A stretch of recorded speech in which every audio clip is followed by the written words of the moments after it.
Beb, gulong-gulo na ako sa buhay ko So, hindi pa dumadating yung order ng sister ko.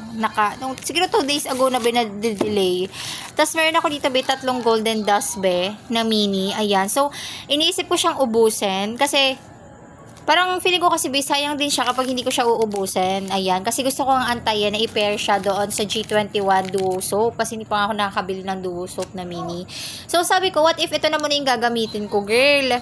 Like, ito na muna talaga siya, yung G21 na Golden Dust. So, itong soap na to, exfoliating soap siya.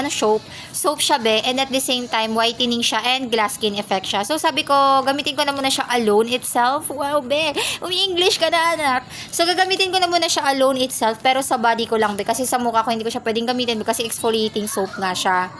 So, may iwan yung face ko, tapos mukha ko, ayan. So, if naghanap kayo, guys, wow, naghahanap, di ko pa. So, if gusto nyo, guys, na subukan tong si G21 Golden Dust, guys, very affordable lang naman yung maliit nila, guys, yung mini sizes nila. Ayan, so, itatry ko siya ng alone lang siya. Ayan, so, update ko na lang kayo, So, maliligo na ako, girl. Ayan, so, ito yung G21 Golden Dust, guys, na glass skin. Ayan, so, kasalanan to nung rider, ang tagal niya. O, ito na lang.